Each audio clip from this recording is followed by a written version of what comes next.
సుశబ్దం శోభిల్యం బల్కును నాదువాకునం సంప్రీతిం జగన్మోహిని పుల్లాబ్జాక్షి సరస్వతి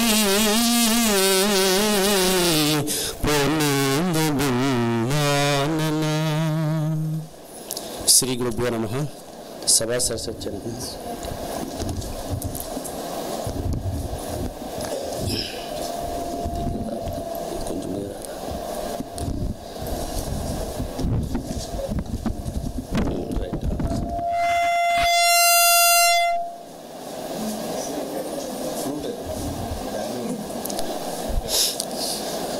మానవ రూపంలో అవతరించిన పరబ్రహ్మమే మాస్టర్ సివివి.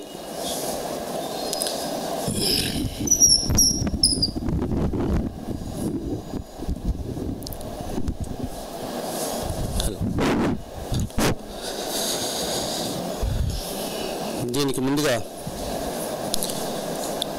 ఈ బ్రహ్మ యొక్క స్థానమని మనం ఆటంగా లేదా మన యోగ పరిభాషలో ఆదిగా మనం చెప్పుకుంటున్నాం. ఈ ఆది యొక్క అంశమే అంటే ఈ పరబ్రహ్మం యొక్క అంశమే ఒక స్పార్క్గా వచ్చి అంటే యాటమ్ టర్న్ అయ్యి మానవునిగా వస్తుంది. ఇదే ఆది టర్నడ్ మ్యాన్ అంటాం లేదా యాటమ్ టర్నడ్ మ్యాటర్ అంటాం. మ్యాటర్ అంటే మానవులు కాబట్టి ఇది ఆరిజిన్ నుంచి వచ్చింది ఆది టర్నడ్ మ్యాన్. ఈ ఏటీఎం అంటే ఈ ఆది టర్నడ్ మ్యాన్ వచ్చిన తర్వాత ఈ మానవ రూపంతో వచ్చిన మానవుడు ఈ మానవ జాతిని మేల్కొల్పి జాతి మొత్తాన్ని మళ్ళీ పరబ్రహ్మ ప్రజ్ఞలోకి తీసుకువెళ్ళడానికి ఈ యోగం యొక్క ముఖ్య లక్ష్యము. అప్పుడు ఈ మ్యాన్ ఏదైతే ఉందో మ్యాన్ టర్న్ అయ్యి అంటే ఇందులో టర్న్ రాకుండా ట్రిక్ అంటే మాయని దాటి మళ్ళీ ఆదిలోకి వెళ్ళడానికి ఈ యోగం యొక్క ముఖ్య రహస్యము. ఇది మిగతా యోగముల్లో ఉండదు, ఈ యోగముల్లో మాత్రమే ఉంటుంది. అయితే ఈ ట్రిక్ మానవునిగా ఉన్న తర్వాత తన సాధన తను చేసుకుంటూ పరబ్రహ్మంలోనికి వెళ్ళడానికి ఒక ట్రిక్ను దాటాలి, అంటే మాయను దాటాలి. మాయ అంటే ఈ డబ్బు లోకం వ్యవహారాలన్నీ. దీన్నే ఈ మాయను దాటడానికి సాధనలో పూర్వం నుంచి అనేక మంది యోగులు చేస్తున్నారు. మన మాస్టర్ గారి మార్గంలో అయితే ప్రేయర్ ఒకటే దీనికి ఒక మార్గము. ఈ మాయను దాటడానికి ఈ ప్రేయర్ ఒకటే మార్గము. అయితే ఈ మాయను ఎలాగా ఓవర్కమ్ చేయాలి అనేదానికి భగవద్గీతలో అన్నాడు, నన్ను శరణజుచ్చిన వానికి ఈ మాయ సులభ సాధ్యము అనేసి. ఈ మాయను దాటడానికి పతంజలి మహర్షి యోగ సూత్రములను అలాగే భగవద్గీతలో అయితే ఈ యోగం గురించి ఆత్మ పరమాత్మల కలయికగాను చెప్పడం జరిగింది. ఇది ఇలా సాధన చేసిన సాధకులు సమాధి స్థితిని పొందడం అనేది ఒక స్థితి.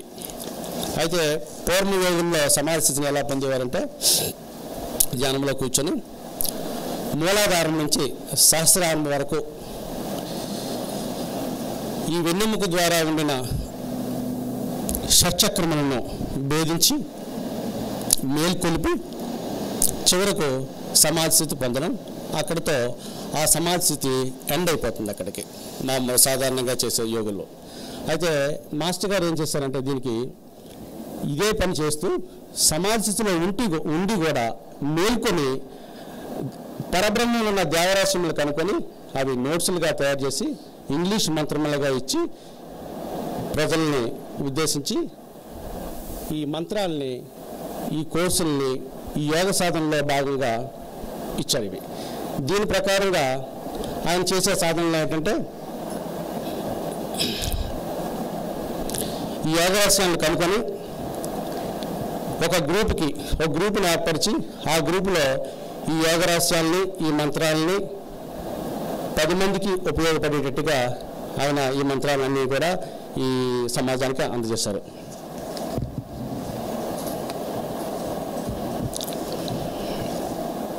అయితే ఈ సమాజస్థితి ఉదాహరణకు చెప్పాలంటే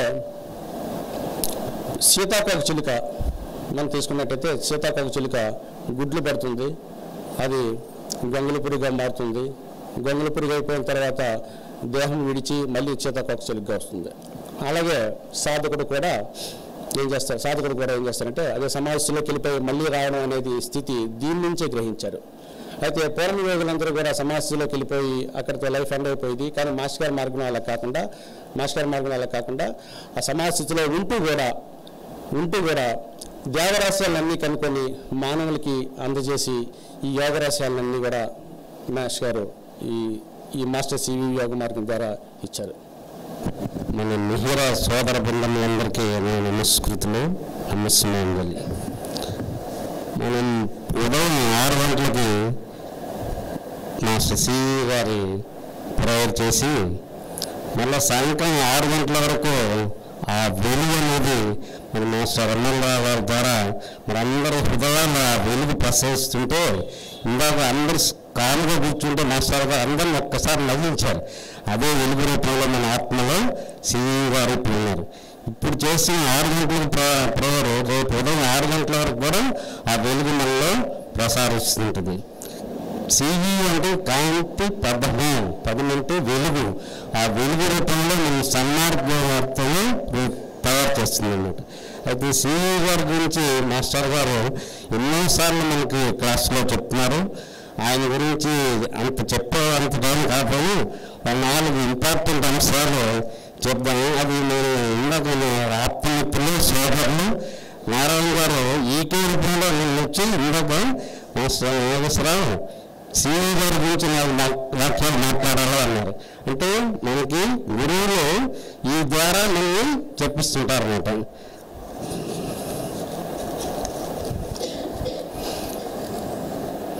మాస్టర్ సివి గారు అంటే అన్నీ చాలాసార్లు మనకు బ్రదర్ శ్యామ్ గారు చెప్పారు. కంచుపాటి ఊరు వెంకటస్వామి గారు అని. ఆయన చల్లపట్నంలో కుంభకోణంలో జన్మించారు. ఆయన్ని 146వ జన్మదినోత్సవం జరుపుకుంటున్నాం. కాంతి పదము అంటే వెలుగు వైపు వెళ్ళుట, సన్మార్గం మంచి దారిలో నడిపించడం. మాస్టర్ సివి భూమి మీద దిగి వచ్చిన అవతార పురుషుల్లో ఒకరు. నవీనంగా అవతరించిన గురువులలో శ్రీరాముడు, శ్రీకృష్ణుడు, గౌతమ బుద్ధుడు, రమణ మహర్షి గారు, రామకృష్ణ పరమహంస గారు, మాస్టర్ ఈకే గారు, రాబోయే యుగంలో మన మాస్టర్ ఎన్నరరావు గారు. వీరి గురించి మన మాస్టర్ గారు పదే మనకి అన్ని క్లాసుల్లో మన భక్త రక్త తారక రాజయోగం గురించి ఎన్నోసార్లు మేము చెప్తున్నారు. రోజు క్లాసులో మనం ఉంటున్నాం. అయితే ముఖ్యంగా ఒక 4 ప్రధాన అంశాలు మనం అందరం ఒకసారి చర్చించుకున్నాం. వీరి వల్ల ప్రభావితులైన ఇప్పుడు మన ఆంధ్ర రాష్ట్రం అయిపోయింది. మన ఆంధ్రలో తెలుగు వాళ్ళందరూ శ్రీ వేపూరి ప్రభాకర్ శాస్త్రి గారని, ఆయన గొప్ప కవి, గొప్ప పండితుడు, ఆయన గొప్ప మేధావి. ఆయన చెన్నపట్నంలో ఉద్యోగం చేస్తున్నారు, అంటే మద్రాసు రాష్ట్రంలో. ఆయనకి మన వైద్యులు కదా, ఆయనకి ఒక జీర్ణశైలిలో అనేక ఇబ్బందులు కలుగుతున్నాయి అన్నమాట. అంటే గ్యాస్ట్రిక్ ట్రబుల్. ఆయన కారం అంటే పడేది కాదు, చట్టుదనంగా భోజనం చేస్తుంటారు. ఆయన మహాకవి అన్నమాట, మహాపండితుడు. మద్రాసులో అనేక వైద్యాలయాలు ఉన్నాయి.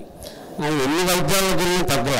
ఇంకో వైద్యాలకు వెళ్ళి వస్తుండగా బండి మీద నుంచి పడిపోయినప్పుడు పాపం కుడి భుజం కూడా దెబ్బ తగిలి చాలా బాధపడ్డారు.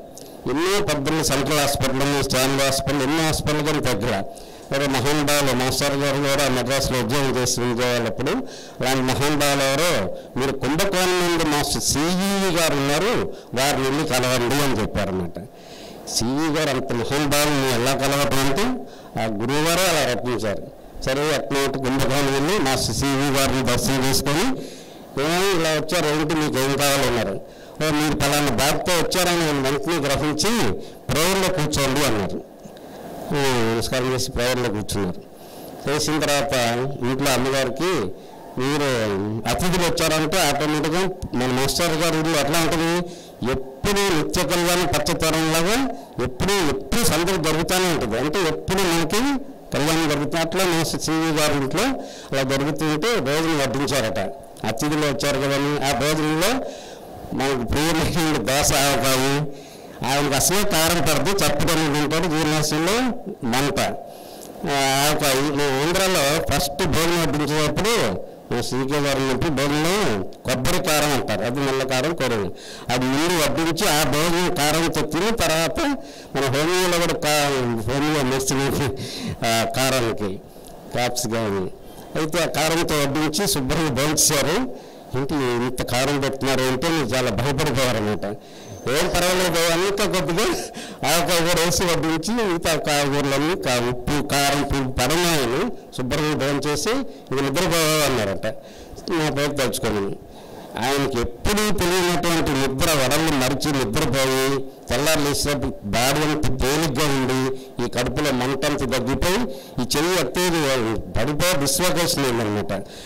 ఎంత ఫ్రీగా అయిపోయింది, చెయ్యి ఇంత బాగా ఫ్రీగా అయిపోయింది. ఇంకా మాస్టర్ గారు సాష్టాంగ నమస్కారాలు పెట్టి ఇంకా 2 రోజుల నుంచి ఇంకా తర్వాత అసలు ఆ జీర్ణాశయంలో మంట అనేది తెలియలేదు, నొప్పి అనేది తెలియదు. బ్రహ్మణ్ణి ఆయన మహాకవి అన్నమాట. ఇంకా ఆయన సివి గారి కాళ్ళ మీద పడిపోయి ఆయన శిష్యులై ఆయన ద్వారా యోగా సూత్రాలు మంత్రాలు నేర్చుకొని ఆయన తిరుపతిలో వెళ్ళి అక్కడ నెలలాగా శిష్యులందరినీ తయారు చేసి ఆయన కూడా సివి గారు చెప్పినటువంటి యోగ సూత్రాలన్నీ నేర్చుకొని ఇలా శిష్య బృందాలు వచ్చి శిష్యులందరూ కలిసి కూడా వేటూరు ప్రభాకర్ శాస్త్రి అంటే విపిఎస్ అని వాళ్ళ ప్రేయర్లో కూడా చెప్తుండేవారు. నెంబర్ 2 ఇకపోతే మాస్టర్ ఎమ్మెల్యే గారు అంటే మైనంపాటి నరసింహం గారు, ఆయన ఒంగోలు జిల్లా, ఒంగోలు తాలూకా, మాది ఒంగోలు. మన ఎమ్మెల్యే గారిని మన పదోపరి స్వామి బ్రదర్ గారు మన రమణరాజు గారు ఎలా ఉంటారు అలా ఉంటారు అంటారు, ఖచ్చితంగా అలా ఉంటారు. అలా ఎమ్మెల్యే గారి ఇంట్లో ఎప్పుడు మన మాస్టర్ గారి ఇంట్లో ఉన్నప్పుడు ఆయన మహాన్ న్యాయవాది అన్నమాట, న్యాయవాది శివరామకృష్ణుడు గారు నాది గారు లాగా. ఆ న్యాయవాది ఇంట్లో ఎప్పుడు జనమే, ఇప్పుడు లేరు ఆయన ఎప్పుడు వెళ్ళినా కూడా వాళ్ళ ఇంట్లో ఆయన కూడా హోమియోపతి డాక్టరు, అందరికీ మాస్టర్ గారు లాగా సేవ చేయటం, న్యాయవాదికి ఉపయోగించడం. అలాగే గుంటూరు జిల్లా సేను ఆంధ్ర వీళ్ళందరికీ ఆయనకు ఎమ్మెల్యే గారు సివి గారు చెప్పినట్టు యోగ సూత్రాలు ఖండాంతరాలు జరిగింది. ఇకపోతే మూడో పాయింట్ ఎవరు, మన పరమ గురువులు మాస్టర్ ఈకే గారు. ఈకే గారు చెప్పాలంటే ఈకే గారు విశాఖపట్నంలో ధ్యానం చేస్తున్నప్పుడు యోగా చేస్తున్నప్పుడు మాస్టర్ సివి గారు ఆయన ధ్యానంలో ప్రవేశించి ఇందాక చెప్పినట్టు ఆయన ఒక వెలుగు, మాస్టర్ సివి అంటే కాంతి పదం, ఒక వెలుగు అన్నమాట. ఆ వెలుగు కూడా మాస్టర్ ఈకే గారికి యోగమ్మ సూత్రాలు మంత్ర ధ్యానాలు ఇవన్నీ ఆయన బోధించేసి నేను చెప్పినట్లు భారతదేశమే కాకుండా పాశ్చాత్య దేశాల్లో కూడా మన యొక్క యోగ సూత్రాలను ప్రసరింపచేయాలని చెప్పి ఈకే గారు ఇంకా చెప్పక్కర్లేదు. ఈకే గారు కృష్ణ వందే జగద్గురు. ఈకే గారు భారతదేశంలో అన్ని చోట్ల కూడా ఉచిత హోమియో వైద్యాలలో ఎంతోమందికి సేవలు. ఇంకా ఆయన గురించి నెక్స్ట్ అంశంలో తర్వాత చెప్పుకుంటూ వద్దాం. ఆయన పాశ్చాత్య దేశాలు కూడా మరి సివి గారిది ఈకే గారు ఎన్నోసార్లు వెళ్ళారు, బెల్జియం, ఫ్రాన్స్, ఇటలీ, అమెరికాలో కూడా ఉంది. మన మాస్టర్ గారి ద్వారా ఈకే గారు మాస్టర్ గారి ద్వారా కూడా అక్కడ వెళ్ళి ఇతర దేశాల్లో సివి గారి యొక్క ధ్యాన మందిరాలు ఎన్నో ఉన్నాయి, ఇక్కడ కూడా మేము ప్రశిస్తుంది. పోతే అంటే సింపుల్గా చెప్తున్నారు.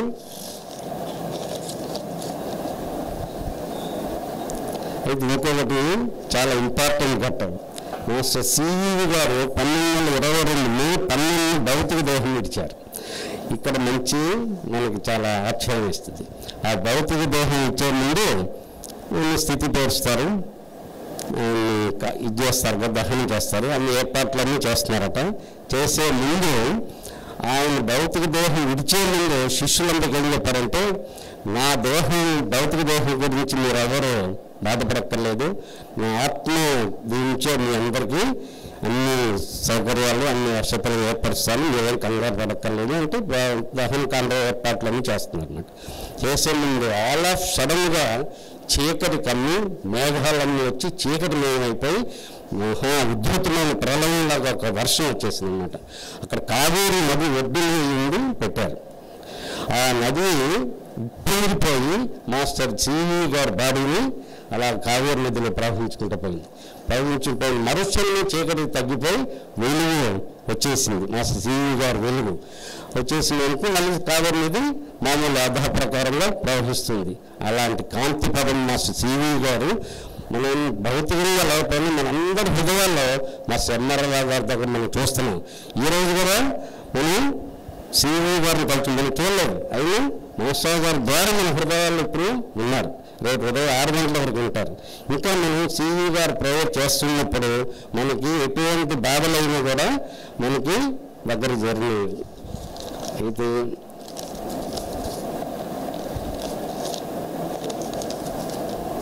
అసలు యోగా అంటే ఏంటి? యోగ సాధనగా సామూహికంగా కానీ కేవలం వ్యక్తిగతం కాదని వీరి ప్రతిపాదన. శ్రీకృష్ణుడు గోపికలను ఒకరిలో ఇద్దరిలో చేయలేదు కదా, 116 మందో లేకపోతే 1116 మంది, ఎంతమంది గోపికలు అందరినీ సామూహికంగా కలిపి తరింపజేశారు. అలాగే మనం అందరూ సోదర బృందంగా ఉండి మన మిహిర బృందం అందరూ మనం ఆ వెలుగులో బాగా ఉత్తేజపరచాలి. ఈ శిష్యులకు పరస్పరత్వము, సహకారము, ప్రేమ, ఆప్యాయత అనేది మూల సిద్ధాంతముగా కలిగిన బృంద జీవితం యోగ జీవనముగా ప్రబోధించింది. ప్రేయర్ చేసి వీరు సివి గారిది యోగ మార్గం మాస్టర్ సివి గారి సాన్నిధ్యం కల్పించుతూ జీవితం ఎంతయో సుఖశాంతులతో ఆనందమయ అనుభూతితో కూడిన అమృతతత్వం అనబడే మహాసముద్ర తరంగాలు చేత తడిపి పునీతులను చేయుదురుగాక అని మాస్టర్ గారికి నమస్కారం. నాకు ఈ అవకాశం ఇచ్చినట్టు మీ అందరికీ నమస్కారం. శ్రీ గురుభ్యో నమః. సభా సరస్వత్యై నమః. శ్రీరామాయ నమః.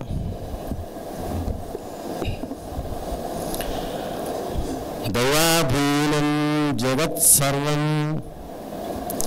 మంత్రాధీనం తు దైవతం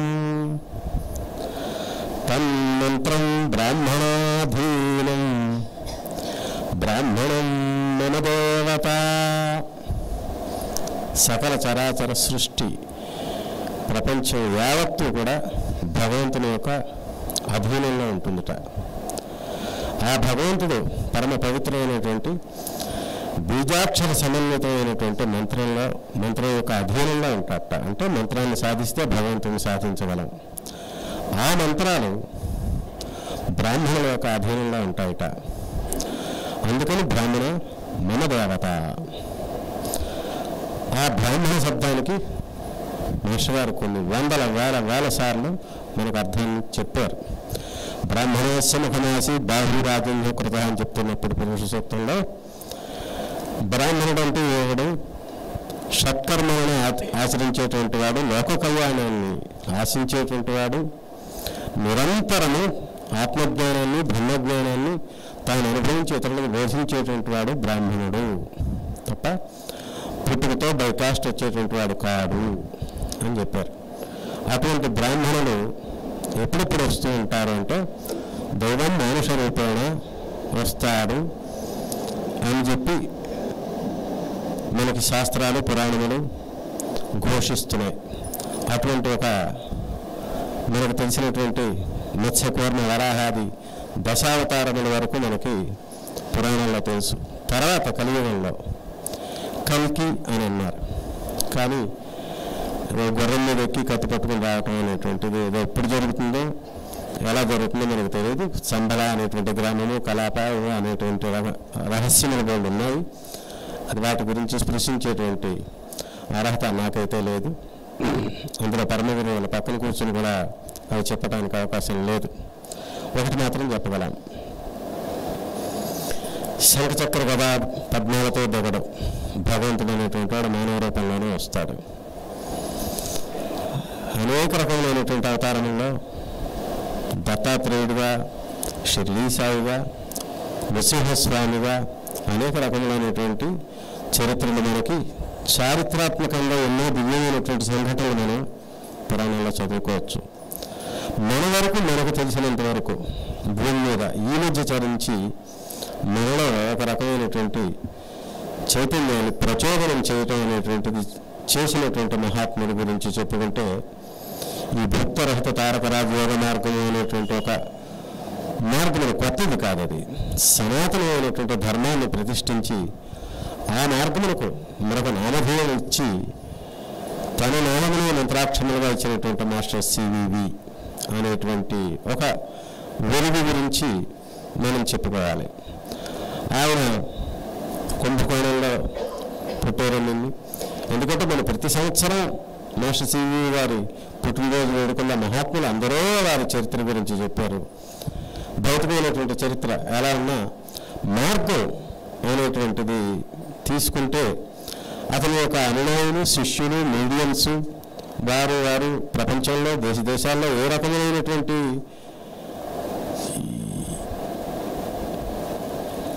కార్యక్రమాలు చేస్తున్నారో కొంతమందికే తెలుసు, కొన్ని రహస్యాలు ఉన్నాయట. మనకు బాగా తెలిసింది శ్రీమాన్ విక్రాల కృష్ణాచార్యుల వారు మాస్టర్ సివి గారి మార్గాన్ని ఆయన మనలో ప్రతిష్ఠించారు. చాలా కొద్ది మంది కృష్ణాచార్యుల గారిని తెలిసిన వాళ్ళు. అదే మార్గాన్ని మాస్టర్ సివి కృష్ణాచార్యుల గారి దగ్గర అంత్యవాసిగా ఉండి ఇంటర్నేషనల్ అస్ట్రాలజిస్ట్గా పాదుకాంత దీక్ష తీసుకున్న పరమ గురువులు, ప్రత్యక్షమైనటువంటి గురువు శ్రీ అన్నారావు గారు.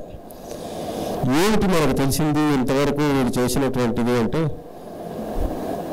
ఒక్కసారి ఆలోచిస్తే నిజంగా పుస్తకాలు మళ్ళీ నేను చదవడమే కానీ దాంట్లో అర్థం నాకైతే ఏమీ కనబట్టం లేదు. ఒక్కటి మాత్రం ప్రత్యక్షమైనటువంటి సాక్ష్యం తెలుసు. ఆయన రమేష్ రెడ్డి గారట, ఆయన రమణరాజు గారట, ఈయన డాక్టర్ చక్రవర్తి గారట, ఆయన సుసర్ల గారు, ఈయన ఈకే గారు, నేను కందాడవాడిని, ఎందుకు వచ్చాం, ఏడు చేస్తున్నాం, కామన్ బాండ్, సామూహికమైనటువంటి బంధన వీధి. ఆంధ్రలో కనుక సమైక్యాంధ్రం కోసం పోరాటం కోసం ఇక్కడ కూర్చోలేదు, తెలంగాణ వాళ్ళని తిట్టడానికి కూర్చోలేదు. దేనికి మనందరం కలుస్తున్నాము? విభిన్నమైనటువంటి ఏ రకమైనటువంటి సారూప్యతమైనటువంటిది చాలా గమ్మత్తైనటువంటి విషయం. ఆయన రోజు ఆయన బ్యాంకులో, ఆయన డాక్టర్, ఈయన వైద్యుడు, హోమియో వైద్యుడు, ఇన్ని రకాలైనటువంటి వాళ్ళు ఇక్కడ ఎందుకు కలుస్తున్నారు, ఎవరు చేస్తున్నారు? ఇది వాళ్ళు ఇచ్చినటువంటి మార్గం. ఆ మార్గం చరించడమే తప్ప ఆ మార్గం గురించి చెప్పుకోవటం వల్ల పెద్ద ప్రయోజనం ఉండదు. ఏమిటని చెప్పుకోవడం కూడా ఏం తెలియదు. అందరం కలిసి ఒక మార్గంలో వెళ్తాం.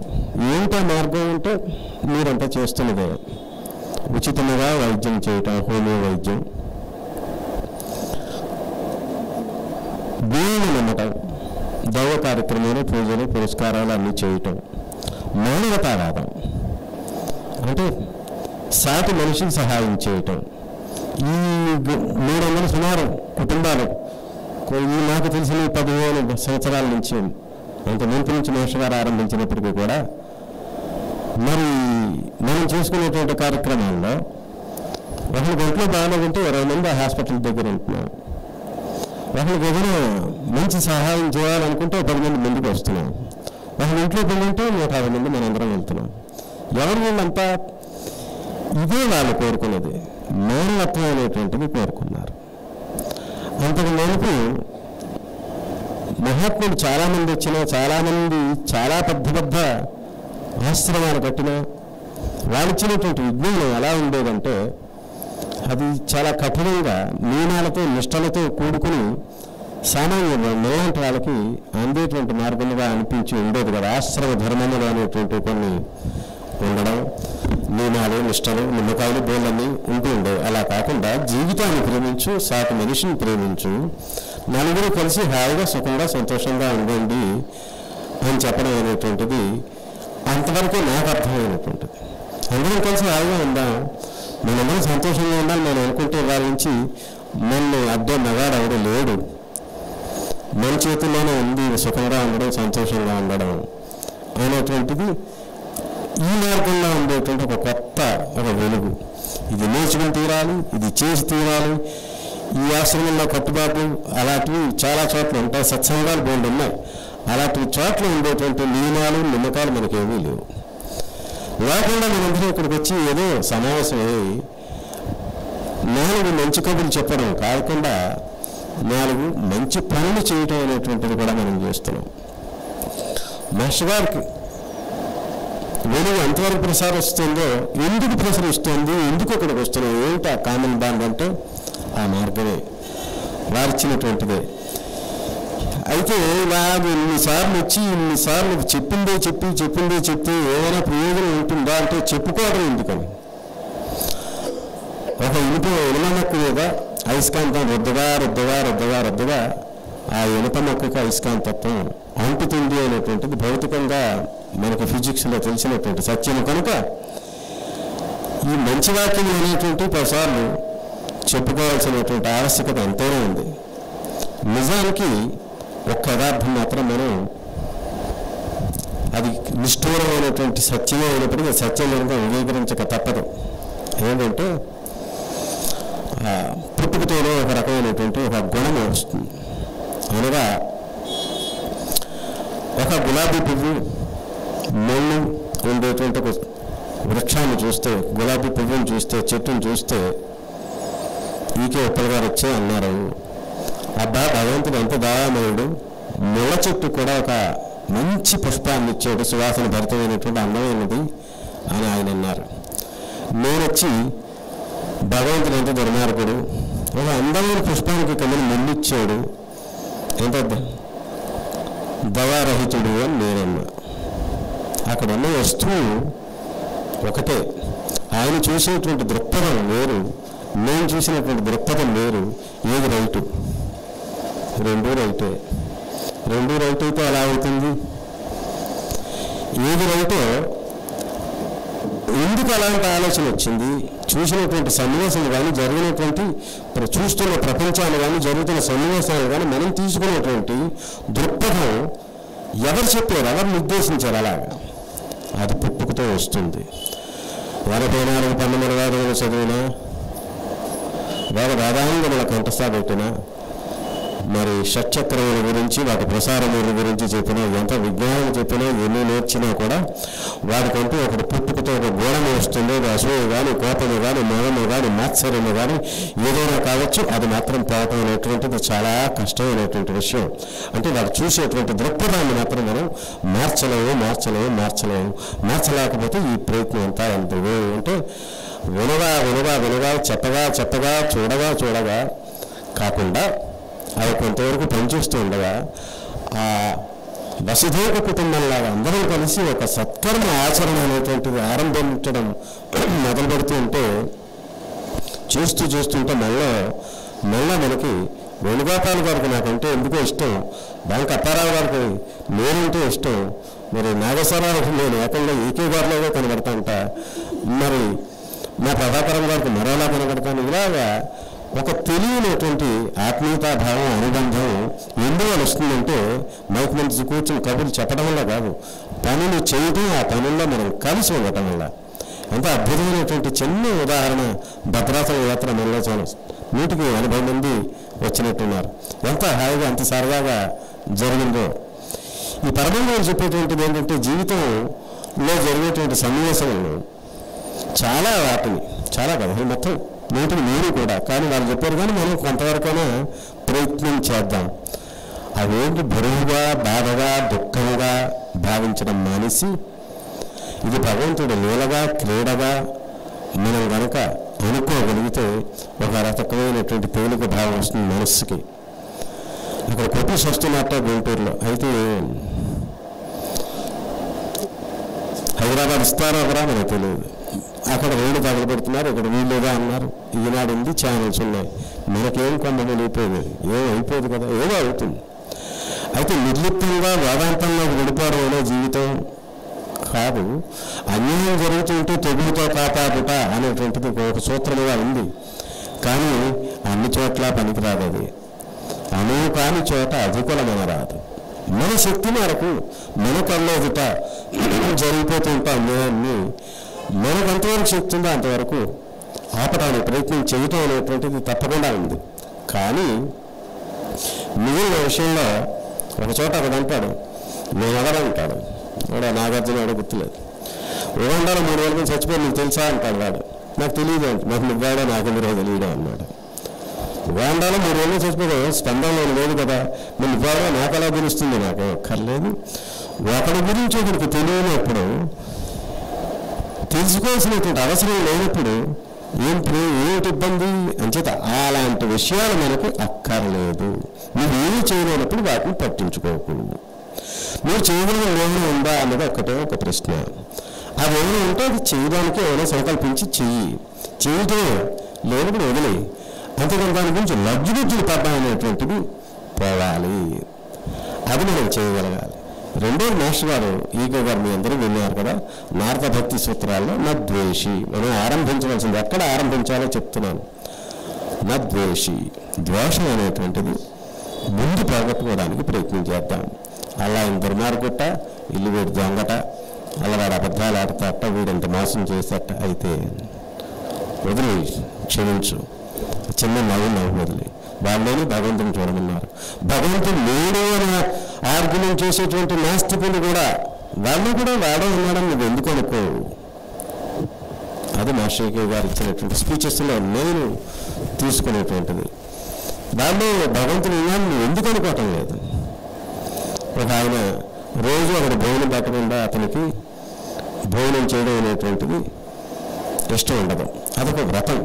ఎవరినైనా తీసుకొచ్చి భోజనం పెట్టాక వాడు భోజనం చేస్తాడు, అలా ఆయన వ్రతం. ఇంకా ఆ రోజు ఎవ్వడూ దొరకలేదు, సద్బ్రాహ్మణం కాదు కదా, అసలు ఎవ్వడూ దొరకలేదు.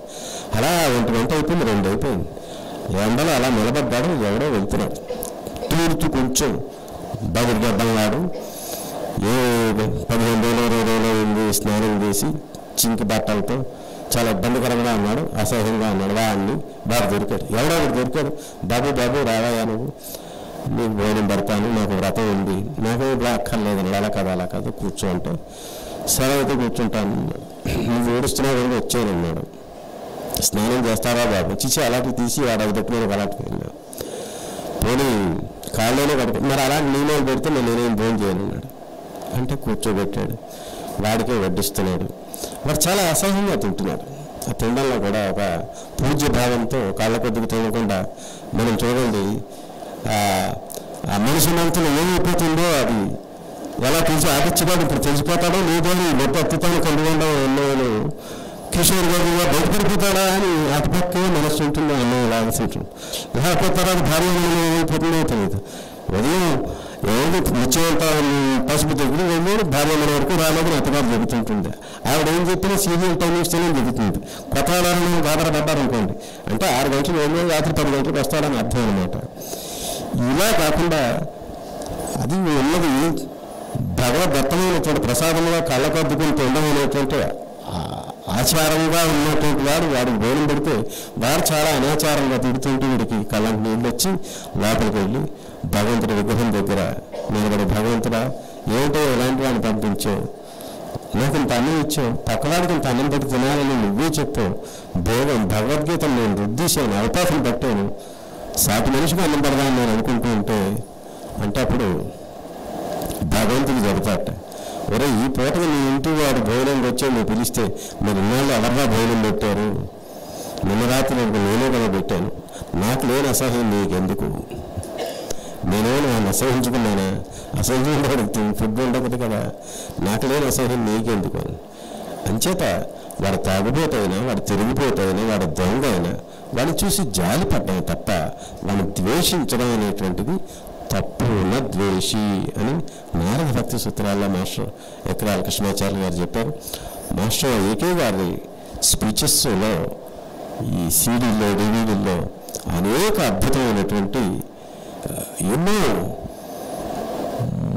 మంచి ఆహ్లాదాన్ని ఇచ్చేటువంటివి ఇవి వినడం ఏదో నేర్చుకోవడమే కాదు, అది వింటూ ఉంటే మనలో తెలియనటువంటి ఒక ఆనందం వస్తుంది, అమృతం తాగుతున్నట్టుగా అనిపిస్తుంది. అది మన ఆరోగ్యానికి ఎంతో గొప్పగా పనిచేస్తుంది. ఆ భక్తి, జపము, మంత్రము, ఔషధము ఇవన్నీ కాకుండా రామకథా శ్రవణము, కృష్ణ భాగవత లీలలు అనేటువంటి వినడం అనేటువంటిది ఎప్పుడూ కూడా వారానికి 1 గంటనే పెట్టుకోమని మా శ్రీజీ గారు చెప్పారు. ఎందుకు చెప్పారో అవి వింటూ ఉంటే అర్థమవుతూ ఉంటుంది. అవి వింటే మనలో తెలియనటువంటి ఆనందం కలుగుతుంది. చాలామందికి మనకి రామాయణం తెలుసు, కానీ మా ఎకరాల కృష్ణాచార్య గారు ఉత్తర రామ చరిత్ర చెబితే సజల మౌనాలతో విన్నాను నేను ఆ స్పీచ్. మామూలుగా మన ఇళ్ళలో పెళ్ళిళ్ళు అయిపోయాక అందరూ అక్కడ వెళ్ళిపోయాక ఏం చేస్తామండి, ఆల్బమ్ వచ్చాక చూస్తూ కూర్చుంటాం కదా, ఇవి ఇక్కడ ఇదిగో నేను ఇక్కడ అలా నేను చూసాను, ఇవో అత్తగారు ఎక్కడుంది, కోళ్ళు ఎక్కడుంది, మరో ఫోటో తీసి మా ఇక్కడ ఉన్నాడు, పైన ఇక్కడ ఉన్నాడు, ఇవి ఆడపిల్ల గారు అలా కూర్చున్నారు. ఇలాగ మనం చూసుకుని సరదా పడి ముచ్చట పడుతుంటాం, సీడీలు చూస్తాం, డివిడీలు చూస్తాం, ఆల్బమ్స్ చూస్తూ ఉంటాం. ఇలాంటి ప్రక్రియ ఒకటి రామాయణంలో జరిగిందని మీకు ఎవరికైనా విన్నారా? ఎప్పుడైనా? రాముడు, సీత, లక్ష్మణుడు ఉన్నారు. రాముడు పట్టాభిషేకం అయిపోయింది. అయిపోయాక అప్పుడు లక్ష్మణుడు తీసుకొస్తాడు ఇంత ఆల్బమ్. అన్నయ్య, అర్జునుడు అనేటువంటి ఒక చిత్రకారుడి చేత మీ జీవితంలో జరిగినటువంటి అతి ముఖ్యమైనటువంటి సన్నివేశాలు చిత్రముల కింద గీయించి తీసుకొచ్చాను, చూద్దాం రా అని. సీత కూర్చుంది, రాముడు కూర్చున్నాడు, లక్ష్మణుడు నిలబడ్డాడు. ఒక్కొక్క చిత్రం తీస్తాడు. రాముడు ముందే ప్రశ్న వేశాడు, ఎంతవరకు గీయించే నా జీవితంలో సన్నివేశం అంటే లక్ష్మణుడు పర్వాలేదు అనే చూడు అంటాడు. సరే, మొట్టమొదటిగా తీసినటువంటి చిత్రం ఏంటంటే విశ్వామిత్రుడు వెనకాట్ల ఆ ఫోటో. అంటే లక్ష్మణుడు చెప్పినటువంటి దాన్ని ఊహించి చిత్రకారుడు తీసేట. రాముడు, లక్ష్మణుడు విశ్వామిత్రుడు వెనకాట్ల నడవడం అనేటువంటి చిత్రం చూస్తే సీత, అబ్బా ఎంత బాగున్నారో, సరిగ్గా మా నిజానగరం వచ్చినప్పుడు మీరు ఇలాగే ఉన్నారు అని ఎంతో ఆనందపడింది. రాముడు కూడా నవ్వాడు. తర్వాత మరో చిత్రం తీస్తే తాతకుని మర్దించడం. ఆ తర్వాత ఇంకో ఫోటో తీస్తే మన వీళ్ళ మావైతే అన్ని ఫోటోలు తీస్తూ ఉంటాడు. వీడు అక్కడక్కడ ఒకటి తీస్తాడు, మళ్ళీ ఎక్కడికో మరొకటి తీయడు. ఇందాక ఎవరికైనా తీసాడో లేదో నాకైతే తీయడు వీడు. అలాగ చిత్రకారుడు మళ్ళీ ఎక్కడికి వెళ్ళిపోయాడంటే పెళ్లి వరకు వెళ్ళిపోయాడు. పెళ్లివారు వచ్చేస్తున్నారు. ఇటుపక్క నుంచి జగత్ మహారాజు, ఆ పక్కన శతానీకుడు అనేటువంటి మహర్షి, వీళ్ళందరూ ఎదురు వెళుతున్నారు. ఆ మహర్షి కళల్లో ఎందుట అప్పుడు నైపుణ్య వారు వచ్చేస్తున్నారు, వాళ్ళకి ఏం తక్కువ అవుతుందో, ఏం ఇబ్బంది అవుతుందో అని ఒక ఆతృత. ఇటు పక్క నుంచి దశరథాదులు వస్తున్నారట. అదంతా ఎంత చక్కగా వర్ణించుకుంటూ వచ్చారో మహర్షి గారు. ఆ ఫోటో చూశారు, అబ్బా అంత బాగుంది అన్నారు. ఆ తర్వాత వివాహం ఘట్టం ఫోటో అనమాట. మీరు ఇలా తప్పుకున్నారు కానీ దాని ఎంత విరిగిపోయిందని చేత అందుట ఆయన నవ్వాడు. ఇప్పుడు అలా అమాయకంగా చూస్తున్నట్ట. చూడండి మా నాన్నగారు మీ పక్క అలా చూస్తున్నారు, బొగ్గని చేయిగా వేసుకుని ఎంత అమాయకంగా చూస్తున్నాను, అల్లుడు అంత గొప్పవాడా రాముడా అని ఎంత తన్మయత్వంతో చూస్తున్నారో చూడండి మా నాన్నగారు అని సీత నవ్విందిట. ఆ తర్వాత ఇంకా తీసేసరికి పరశురాముడు వచ్చాడు. వెంటనే రాముడు ఆ చిత్రాన్ని మాయం చేశాడు, తీసాడు చూడకుండా. ఏమిటి చూడలేదండి, పర్వాలేదు ఎందుకుట, ఇక వీడే పగనీడు మా అన్నయ్య వీడు గట్టిగా ఇచ్చాడని లక్ష్మణస్వామి అంటాడేమో అని, ఒక తప్పుడు మాట వస్తుందేమో అని, పరశురాముని తక్కువ చేసి ఒక మాట మాట్లాడతాడేమో లక్ష్మణుడు అని చెప్పి రాముడు అనుకుని అతనికి అలా ఇష్టం లేదు కనుక ఆ చిత్రం తీయించాడు. తర్వాత చిత్రం అండి, ఇదో లక్ష్మణస్వామి చాలా సరదాగా నలుగురు ఆడవాళ్ళు కలిసి తీయించుకుని తోటుకోవాలి. నలుగురు మా అమ్మగారి భార్య, మా సీతమ్మ గారు ఏంటే అంటే సీత నవ్వింది. రాముడు కూడా ఆహ్లాదంగా చూస్తున్నాడు. ఈ మా అన్నయ్య భరతుడు వాళ్ళ చెన్నగిరి గారు భరతుడు భార్య మాండవి వదిలి గారు అన్నాడు. మా తమ్ముడు శత్రుఘ్నుడు భార్య శృతకీర్తి అని చెప్పాడు. ఇంకో అమ్మాయి పేరు చెప్పలే. ఆ సీత అంటుంది, ఆవిడెవరయ్యా, ఆవిడెవరో చెప్పంటు లక్ష్మణస్వామి ఇలా మొహంలా పెట్టుకుంటూ, చెప్పవా పర్వాలేదు, ఆవిడెవరో ఆవిడ పేరు చెప్పు అంటూ చెప్పడు ఈయన. ఆవిడెవరో ఊర్మిళ, లక్ష్మణస్వామి భార్య పేరు సభలో చెప్పకూడదట, ఎవరి దగ్గర చెప్పకూడదట. అందుకే భార్యని వసే ఏమి ఓడా ఏమి స్త్రీలందరూ కూడా ఏదో మమ్మల్ని చాలా తక్కువ చేసేవారని ఏడుస్తారు, కానీ అది శాస్త్ర సమ్మతం కాదు, ఏకాంతంలో మాత్రమే పేరు పెట్టుకోవాలి అని చెప్పేసి ఉందిట. ఇక ఇతను రాజశేషుడు కదా, తాను ఆవిడేమో రచ్చగొట్టిస్తుంది సీతాదేవి. ఆవిడెవరు చెప్పవా బాబు అంటే అప్పుడు రాముడు చెప్పేట, ఊరికే సీత తెలిసిందే కదా అని చెప్పి. ఇది ఆయుధం చూడడం రామాయణంలో రాముడు, సీత, లక్ష్మణుడు ఇలా ముచ్చట్లు ఆడుకోవడం అనేటువంటి ఘట్టములు ఎవరైనా మన జీవితంలో ఉన్నామా? ఒకరిద్దరు మహాత్ములు ఉంటే నాకు తెలియదు. కానీ శ్రీమాన్ శ్రీ ఉత్తరాల కృష్ణాచార్య వారు ఇచ్చినటువంటి ఉత్తర రామచరిత్ర అనేటువంటిది కనుక మీరు వినగలిగితే ధన్యత. ఎందుకు చెప్తున్నా అంటే అటువంటి ఉండడం వల్ల మనస్సుకి ఒక తెలియనటువంటి ఒక ఆనందం వస్తుంది, ఒక శౌకుమార్యం వస్తుంది, దాంతో ఒక సత్వగుణ ప్రధానం సాత్వికత వస్తుంది. ఆ తర్వాత జరుగుతున్న అన్నీ కూడా చాలా హాయిగా సుఖంగా సంతోషంగా చూడగలగడం అనేటువంటిది వస్తుంది. అది అంతవరకు మనం నద్వేషి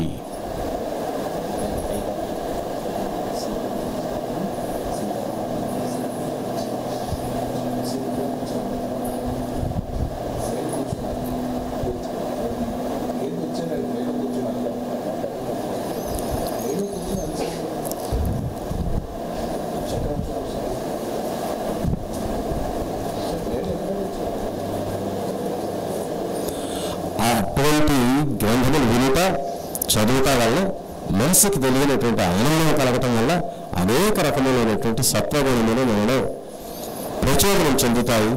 ద్వేషం అనేటువంటిది తగ్గించుకోవడం చేతి ప్రతి సంవత్సరం ఏదో చూస్తున్నాం కదా, ఈ సంవత్సరం మనం సోదరబంధువులు అంతా కలిసి ద్వేషోచనం అనేటువంటిది ద్వేషభావం అనేటువంటిది తగ్గించుకుందాము. వాడు ఎవడైనా ఏదైనా ఏ సన్నివేశమైనా వాడు తెలంగాణ వాడైనా కేసీఆర్ అయినా మరవడైనా నన్ను మోసం చేసిన వాడైనా పరుసు కొట్టేసిన వాడైనా తాగుపోతైనా మనం ద్వేషించడం అనేటువంటిది కానున్నది కాకమైనది రానున్నది రాకమైనది మహారంగంబలు అందాగునని పోనున్నది ప్రాకమైనది. మన మార్గంలో మనం మంచిగా వెళదాం అనేటువంటి ఒక ప్రతిజ్ఞ అవకాశం ఉన్నవాళ్ళు ఇష్టం ఉన్నవాళ్ళు తీసుకుని ద్వేషం అనేటువంటిది మానిద్దాం. మళ్ళీ వారం మాస్టర్ గారు ఎలా సంకల్పిస్తే అలా విక్రాల కృష్ణాచార్య గారి పుట్టినరోజు చేసుకుందాం. మీరు కూడా ఈ స్వస్తి. గురుభ్యో నమః. సదా సరస్వత్యో నమః. మానవ జాతికి గమ్యం ప్రతిసారి ప్రతి ఆధ్యాత్మిక తరగతుల్లోనూ వచ్చే ప్రధాన అంశము. ఇప్పుడు ఈ భూమి పుట్టిన దగ్గర నుంచి విద్యాలయాలు స్కూల్స్ స్థాపించబడ్డాయి. ఎంతోమంది స్టూడెంట్స్ రావడం, స్కూల్స్లో చదువుకోవడం, ఉద్యోగాలు తెచ్చుకోవడం, వెళ్ళిపోవడం. విద్యాలయం 1800, 1200 సంవత్సరాల శతాబ్దాల్లో ఉండే టైప్ ఆఫ్ టీచింగ్కి ప్రస్తుతం 2000లో ఉండే టైప్ ఆఫ్ టీచింగ్స్కి తేడా వచ్చింది. విద్య ఒకటే అయినప్పటికీ విద్యా బోధన పద్ధతి ఎలా అయితే మారిందో అదే ప్రతి యుగానికి ఆ యుగ ప్రవర్తన కలిగిన ఆత్మలు భూమి మీదకి రావడం, భూమి యందు అట్టి గురువులు ఇచ్చే శిక్షణ పొందడం, మళ్ళీ ఇంకో గ్రహాలకు వెళ్ళిపోవడం. అంటే ఈ ప్రాసెస్ ఎందుకు అవుతుంది అంటే పైన ప్రాసెస్నే కాపీ చేస్తుంది. అంటే ఈ దేహమే ఒక విద్యాలయం.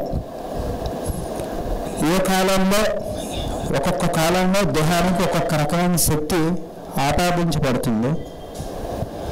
ఆ ఆత్మను ఆ దేహం ఆ కాలంలో తీసుకోవడం వల్ల కొన్ని సంస్కారాలు సముపార్జించుకొని మళ్ళీ వాళ్ళకి అన్నిందాక వాళ్ళు వెళ్ళిపోతారు. ఇది ఎక్కడికి వెళ్తాం?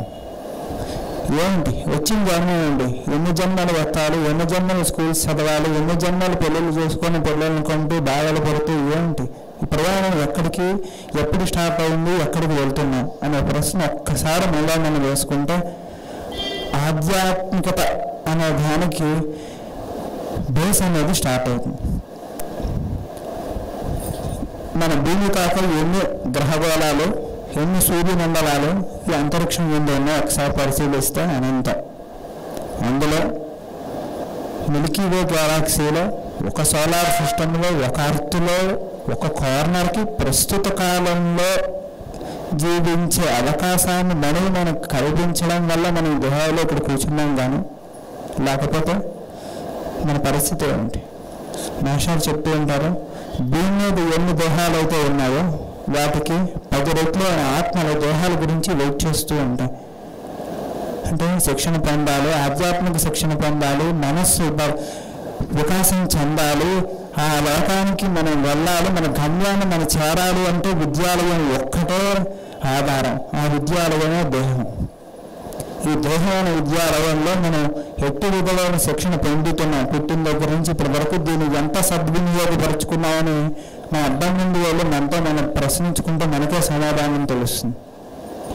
ఈ భూమి మీద ఇంతమంది ఆధ్యాత్మిక గురువులు సంపన్నులు ఏం చేస్తున్నారు అంటే టీచర్స్, ద స్పిరిచువల్ టీచర్స్ ఏం చేస్తున్నారు? ఒక్కొక్క యుగానికి ఒక్కొక్క టైప్ ఆఫ్ టీచర్స్ వచ్చి ఆ యుగానికి కావాల్సిన టీచింగ్ ఇచ్చి వెళ్ళిపోతూ ఉంటారు. అదేవిధంగా ప్రస్తుతం కుంభయుగం గత 4000 సంవత్సరం నుంచి స్టార్ట్ అయింది కుంభయుగం. ఇందాక సోదరులందరూ చెప్పినట్టుగా నియమ నిష్టలతో కూడిన శిక్షణా కేంద్రాల కాలం అయిపోతూ నూతనత్వంతో ముందుకు వెళ్తున్న యుగం వచ్చింది. అంటే చాదస్తం, పద్ధతి, సాంప్రదాయం, ఆత్మ అంటే ఎమోషనల్ ప్లేన్తో ఎక్కువ కాంటాక్ట్ చేసుకుని ఒకరితో ఒకరు మాట్లాడుకొని మంత్ర విద్య, తంత్ర విద్య, అనుష్ఠానం, వర్ణాలు వాటితో ముడిపడి ఉన్న యుగం నుంచి ఒక నూతన యుగంలోకి మానవ జాతి ప్రయాణిస్తుంది. అది ఎక్వైరింగ్ ఏజ్. ఇక్కడ వర్ణాలు, శాఖలు ఉంటాయి, కానీ వారి యొక్క ప్రవృత్తిగా, వారి యొక్క దృక్పథంగా ఉంటాయి తప్ప భాషల్లో మీరు ఎవరిని వీళ్ళు పరానా కులం వారు, పరానా ఇది వారిని మీరు పట్టలేరు. దానికి ప్రత్యక్షంగా సాఫ్ట్వేర్ ఇండస్ట్రీస్ అందరూ ఒకే భాష మాట్లాడతాం. ఇది ఎక్వైరింగ్ ఏజ్ వచ్చింది అనడానికి ఇదొక నిదర్శనం. ఒకప్పుడు ఒకరితో ఒకరు మాట్లాడుకోవాలంటే ఫోన్ గురించి వెయిట్ చేసుకోవాల్సి వచ్చేది. ఇప్పుడు ఆలోచన వచ్చిన నిమిషంలో మాట SMS చేసేసుకుంటున్నాం. వీడియోస్ ఇక్కడ అవుతుంటే లైవ్ కాస్ట్ యూట్యూబ్లో పెట్టేసుకొని ప్రపంచం అంతా చూడొచ్చు. అంటే కమ్యూనికేషన్ ఫ్రీ. ఇంటర్నెట్లో బుక్స్ ఒకప్పుడు చదువుకోవాలంటే గ్రంథాలయాలు పెద్దల దగ్గరకు వెళ్ళి చదువుకోవాలి. ఇప్పుడు ఇంటర్నెట్లో ఫ్రీగా ఇన్ఫర్మేషన్ వస్తుంది. ఎప్పుడైనా ఒక 50 సంవత్సరాల ముందు కలగన్నారు. యురేనస్ ప్లానెట్ యురేనస్ యొక్క ప్రవర్తన వచ్చిన దగ్గర నుంచి ఒక నూతనత్వం, ఒక fastness in all spheres of life అనేది స్టార్ట్ అయింది. దానివల్ల రాబోయే పిల్లలు కూడా ఎలా ఉంటున్నారంటే చురుకుతనంతో పుడుతున్నారు. 1880లో పుట్టిన పిల్లలకి 2010లో పుట్టిన పిల్లలకి చూస్తే చాలా తేడా ఉంటుంది. ఎగ్జాంపుల్ మా నుంచి మేము స్టార్ట్ చేసుకోవాలి. మేము చిన్నప్పుడు మాకుండే పరిస్థితి, ఇప్పుడు పుట్టే పిల్లల పరిస్థితి చాలా చురుకుతనం ఫాస్ట్గా ఉంది. వాళ్ళకి మనం ఏం అందిస్తున్నాం? నేర్చుకోవడానికి మేమేమి ఇస్తున్నాం?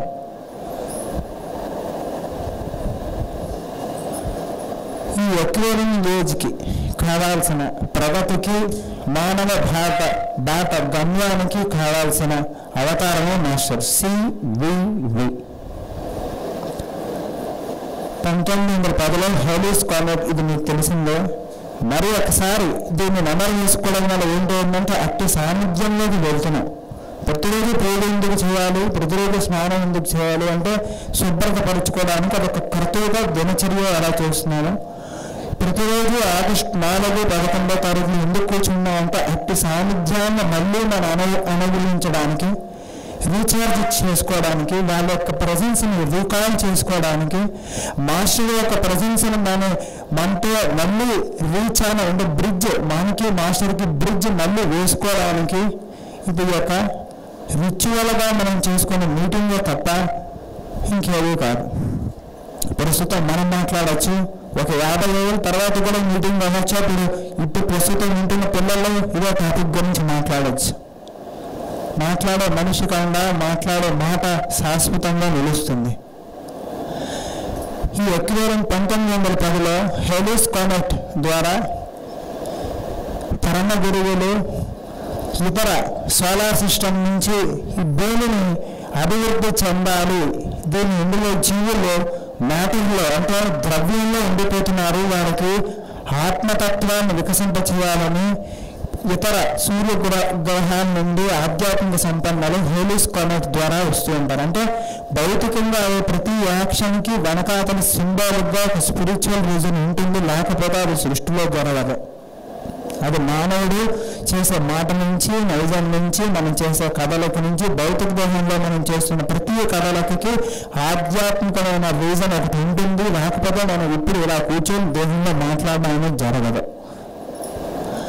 హేలీస్ కామెట్ ద్వారా ఆధ్యాత్మిక సంపన్నులు మాస్టర్ CVV వారి శరీరంలోకి అప్పటిదాకా ఆయన అంతరం కూడా సాధన చేసుకుంటూ ఉండగా ఆయనలోకి కోమంట్లోంచి గ్రహాలను ప్రవేశించి అతీంద్రియమైన శక్తులు గల ఆధ్యాత్మిక సంపన్నులు ఆయనలోకి ప్రవేశించారు. అప్పటి నుంచి పెద్ద సౌండ్ వచ్చింది. ఆ ఊర్లో వాళ్ళందరూ అలుగుట పడ్డారు. ఏమిటని 7 రోజులు ఆయన ఊపిరి తీసుకోవడం, 7 రోజులు వదలడం, ఏమీ మీకు తెలిసిన ప్రక్రియ. పెద్ద పెద్ద సౌండ్లు రావడం, ఏంటి సివి గారి రోజు తర్వాత ఆయన సివి గారుగా మేలుకొని, నేను ఈ రోజు నుంచి మీకు అమృతతత్వాన్ని అంటే ఇమ్మోర్టాలిటీ కావాల్సిన వాళ్ళు నా దగ్గరికి రావచ్చని పేపర్లో ప్రకటించారు. అక్కడి నుంచి ఆయన నామలో మంత్రంగా తీసి ప్రేయర్స్ కండక్ట్ చేసి అప్పుడు ఉండే ఒక నూతన యుగానికి నాంది పలికారు. అంటే ద ట్రూ ఎక్వైరింగ్ ఏజ్కి ఒక రియల్ మాస్టర్. అంటే మనం వేసే ప్లాన్లు 100 సంవత్సరాల కంటే మ్యాక్సిమం 50 సంవత్సరాలు 10 ఏళ్ళ కంటే వాళ్ళు వేసే ప్లాన్ యుగాలకు ఉంటుంది. అంటే యుగానికి నాందిగా మాస్టర్ సివి గారు వచ్చారు. ఏంటి ఆధ్యాత్మికతలన్నీ మాట్లాడుకుంటున్నారు కంప్యూటర్ యుగంలో అనొచ్చు. కంప్యూటర్ రావడం కూడా ఆధ్యాత్మిక యొక్క తప్పనే తప్ప ఏదో ఆధ్యాత్మికత కానదనేది ఈ భూగోళంలో లేదు. తప్పడం అంటే సైన్స్ వాళ్ళు ఎవరైనా చెబితే, అంటే నేను సైన్స్ చదువుకున్నాను, తప్పడం అనేది సైన్స్ వాళ్ళు ఎవరైనా ఎక్స్ప్లెయిన్ చేస్తే తర్వాత మనం ఆధ్యాత్మిక గురించి మనం వాళ్ళతో మాట్లాడుకుందాం.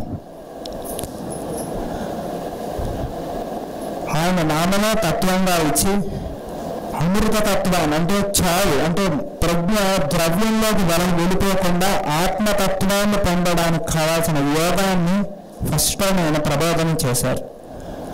రాబోయే యుగాన్ని తెలుసు కాబట్టి టైం లేదు మనకి ఆచరించడానికి, వీటి మీద నమ్మకం లేదు కాబట్టి ఆధునికమైన భాషలో అంటే ఇప్పుడు రాబోయే ఇంగ్లీష్ లాంగ్వేజ్లో మొత్తం మంత్రశాస్త్రాన్ని అనుసంధానం చేసి ఆయన నామాలతో శబ్ద స్పర్శతో కొన్ని జన్మల పాటు యోగ తపస్సులు ఋషులు చేస్తే ఏ సిద్ధతో వస్తుందో అది క్షణమాత్రం వచ్చేటట్టుగా చేశారు. చాలామంది ఋషులు మనకు చెప్తూ ఉంటారు, మీరు ప్రేయర్ చేస్తూ ఉంటారండి, మీకు మీ మాస్టర్ గారు ఏమి ఇచ్చారో మీకు తెలియట్లేదు. ద ఎలిక్సర్ ఆఫ్ లైఫ్ అంటారు నాన్నగారు. అంటే ప్రతి రోజుకి 4 నిమిషాలు వస్తుందరా అంటే ఏ అప్రయత్నమైన ఆనందమైన స్థితి, అది వస్తువులతో మనుషులతో దేనితో సంబంధించి ఉండదు. హ్యాపీగా ఉంటాం అంటే పుట్టినప్పుడు ఏ స్థితిలో ఉంటాం ఆ స్థితిని ప్రతిరోజు 4 నిమిషాలు మనం ఎక్స్పీరియన్స్ చేస్తాం. ఆ స్థితిని నిరంతరత్వం సాగించాలని ఈ ప్రేయర్ అనేది స్టార్ట్ అయింది. ఇది చేయడం ఏమిటి, ఇది 4 పూటలు ఇచ్చారు. మార్నింగ్ 6, 12, మధ్యాహ్నం 12, సాయంత్రం 6, రాత్రి 12. ఈ 4 అక్షర బీజములుగా, సరస్వతి యొక్క 4 స్థితులుగా, బ్రహ్మ 4 ముఖములుగా, సమస్త తంత్రశాస్త్రాన్ని అనుసంధానం చేసి ఈ 4 యొక్క తత్వ విధంగా చేయడం వల్ల ఏంటవుతుంది అంటే మానవుడు మొత్తం తన 7 శరీరముల యందు ఒకే సైమల్టేనియస్గా ఒక్కసారి జీవించే సాధ్యత అనేది వస్తుందా అనే నమ్మకం ఉండాలి, లేకపోతే ప్రయత్నం చేయడం వేస్ట్. ఆయన నామపారంగా ఇచ్చి రాబోయే యుగానికి ఒక పునాది వేశారు. 6th రూట్ రేస్ ఇప్పుడు దాకా దీన్ని సీక్రెట్ డాక్టర్ అనే గ్రంథం ఎందుకని మీరు చదివితే 7 రూట్ రేసెస్ వచ్చాక గ్లోబ్ వెళ్తుందని చెప్పబడింది. ప్రస్తుతం మనం 5th రూట్ రేస్లో ఉన్నాం. 6th రూట్ రేస్ ఆవిర్భావం ఆల్రెడీ జరిగింది. భూమి మీద అట్టి ఆధ్యాత్మిక సంపన్నులు పుట్టి ఉన్నారు, వాళ్ళకి శిక్షణ తరగతులు అవుతున్నాయి. అంటే మనకి పంచేంద్రియాలు ఎంత కామన్గా ఉంటాయో వాళ్ళకి దివ్య దృష్టి, దివ్య శ్రవణం, టెలిపతి విద్యలు వాళ్ళకి బై బర్త్ నార్మల్గా ఉంటాయి.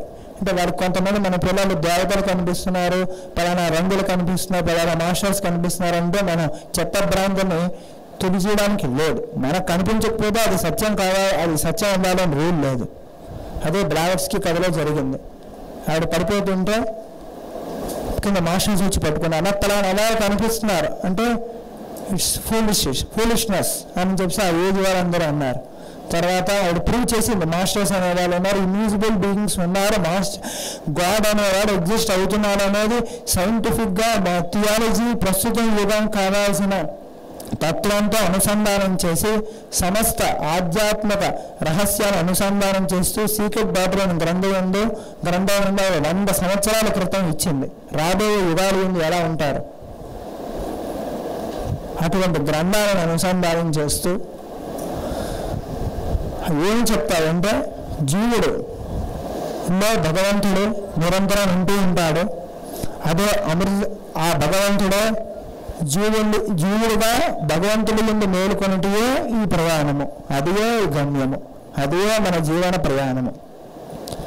ప్రస్తుత కుంభయోగం ముందు మాస్టర్ గారు సివివి అనే నామాలు ఉచ్చరించడం వల్ల ఏంటవుతుంది? పొద్దున్న 6 సాయంత్రం 6 ప్రేరంటూ అంటే చెప్పుకున్నా, ఆ చెప్పుకోవడం వల్ల ఏంటవుతుంది అంటే మాస్టర్ సివివి గారు దేహం వదులుతూ ఈథరిక్ బాడీ అంటారు. ఈ పాటికి మీ అందరికీ మాస్టర్ స్టూడెంట్స్ గారికి తెలిసే ఉంటుంది. ఆయన ఈథరిక్ బాడీ కాస్మోస్లో ప్రొజెక్ట్ చేస్తూ సివివి అంటే కాళీ, లక్ష్మి, సరస్వతి 3 చక్రాలు 3 గ్రంథులకు సంకేతం. ఆ 3 నామాలు ఆ ఉ మ ఓంకారం యొక్క 3 స్థితులకు 3 నామాల సంకేతం. అది ఉచ్చరించడం వల్ల ఏంటవుతుంది అంటే మానవుల కుండలిని శక్తి ముందు ప్రప్రథమంగా 3 స్టెప్స్లో ప్రేయర్ చేయడం వల్ల ప్రాసెస్ వర్కింగ్స్ అనేది స్టార్ట్ అవుతాయి. ఏంటవుతుందంటే మానవుడి కుండలిని శక్తి కుటుంబంలో ఉండే మిగిలిన వాళ్ళ కుండలిని శక్తి అనుసంధానం చెందడం మొదలవుతుంది. కుండలిని శక్తి అంటే ఏంటి? దేహాన్ని పట్టి ఉంచే శక్తి. ఏ శక్తి వల్ల ఇంద్రియాలు, మనస్సు, దేహం, ఆటమ్స్, ప్రాణం అన్నీ ఒక స్థితి ఎందు కట్టబడి ఉండి దేహంగా నిలుచుచున్నామో ఆ శక్తి అంటే గ్రావిటేషనల్ ఫోర్స్ అని దాని యొక్క రెప్లికాగా మనం అనుకోవచ్చు. భూమికి ఒక గ్రావిటేషనల్ ఫోర్స్ని అనుకోవచ్చు కుండలిని శక్తి అంటే బేస్ ఫారంలో. దాన్ని ఇంకా డీటెయిల్గా మాస్టర్ గారే చెప్పగలరు. మానవుడి కుండలిని శక్తి ఇతర కుటుంబంలో ఉండే వ్యక్తులతో కుండలిని శక్తితో అనుసంధానం చెందడం ఫస్ట్ స్టెప్. దానివల్ల ఏంటవుతుంది అంటే ఫ్యామిలీలో అందరూ ఒకేసారి కూర్చొని రోజుకి 15 నిమిషాలు పొద్దున్న సాయంత్రం 6 మాస్టర్ సివి అనడం వల్ల ఏంటవుతుంది? ఒక ఆలోచన అందరికీ స్పృశించడం, ఒక టేస్టే అందరికీ నచ్చడం, ఒక భావన అందరికీ స్పృశించడం, ఒక దృక్పథం ఏర్పడం అంటే కుటుంబంలా జీవించడం అనేది మొదలవుతుంది. అంటే తండ్రి, తల్లి, కొడుకు ఒకేసారి ఒకే మాట అందం, నాకు ఇది అనిపించింది, నాకు ఇది అనిపించింది అంటే ఒక భావం ఎందు కుటుంబం అంతా జీవించడం అనేది మొదలవుతుంది. అప్పుడు ఆనంద స్థితిలో ఫస్ట్ స్టెప్ మనం ఎక్స్పీరియన్స్ అవుతాం. నెక్స్ట్ కుటుంబం నుంచి ఇతర మానవ జాతితో ఉన్న కుండలిని శక్తి అందరితో అనుసంధానం చెందడం. వీళ్ళు మా వాళ్ళు, వీళ్ళు మా కులం వాళ్ళు, వీళ్ళు మా రాష్ట్రం వాళ్ళు అనేది పోయి మనిషిగా మనిషిని చూడడం అనేది మొదలవుతుంది.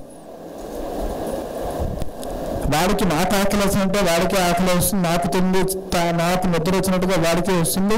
నేనేం మాటలు వింటే హర్ట్ అవుతాను, వాడు అదే మాటలు వింటే హర్ట్ అవుతానని కామన్ సెన్స్ ఫస్ట్ టైం స్పృశిస్తుంది. సో మనిషి మధ్య ప్రేమ, భావం, అనుసంధానం, గ్రూప్ కాన్షియస్నెస్ అనేది డెవలప్ అవుతుంది. అంటే ఒకడుగా ఉండడం. ఇక్కడ మాస్టర్ గారి దగ్గరికి అందరికి వచ్చిన తర్వాత అందరూ మాస్టర్ గారి యొక్క ఐడియాలజీలో ఒకరినొకరు మనం పలకరించుకుంటాం. ఇదే మనం ఇక్కడ కాకుండా బయట కలిసి ఉంటే ఎవరికి వారు వ్యక్తిగతంగానే మనం మాట్లాడుకుంటాం. ఇక్కడ ఒకరు మాట్లాడిన